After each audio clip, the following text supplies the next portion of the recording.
The family of an assistant Allegheny County District Attorney confirms that he's in critical condition after contracting COVID-19. KDKA has learned that after Russ Broman contracted the virus, he filed a complaint with OSHA and complained to friends and colleagues of dangerous conditions at the Allegheny County Courthouse. Andy Sheehan has a story you'll see only on KDKA. Andy.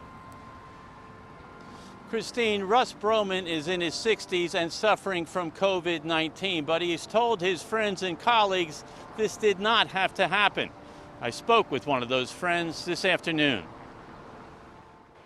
He's a veteran prosecutor in the district attorney's office who returned to work only to contract coronavirus.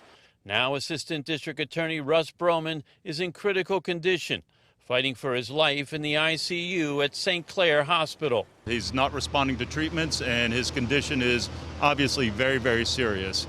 And all of his colleagues amongst the defense bar, and I'm sure his colleagues at the district attorney's office, are very concerned for him, and we're all rooting for him. Before going into the hospital, Broman filed a complaint against the Allegheny County court system with OSHA, the Occupational Safety and Health Administration.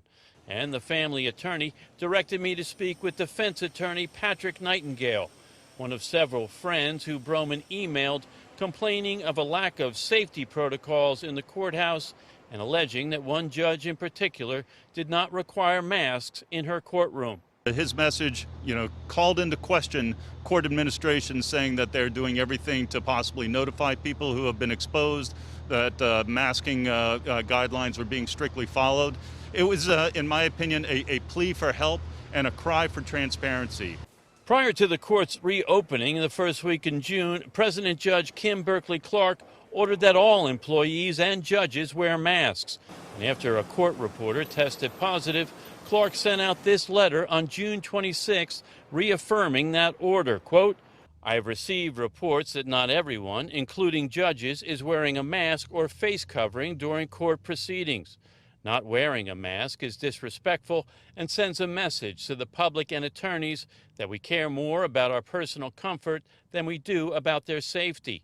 Failure to socially distance sends the same message." The courts are now using teleconferencing whenever possible for hearings and trials, and Nightingale says their message seems to be getting across. We believe that court administration, at the very least, is taking this more seriously now, but it should not have taken media intervention and social media posts to get to the point where court administration was finally willing to address this issue with the defense bar. Now, the court administration says it is doing everything in its power to prevent the spread of COVID-19. And late today, I did speak with the district attorney's office, who did issue me this statement. Quote, "Russ is a valuable member of this office who has served to mentor many young prosecutors. We are concerned for him and his family at this time." Reporting live downtown, Andy Sheehan, KDKA News.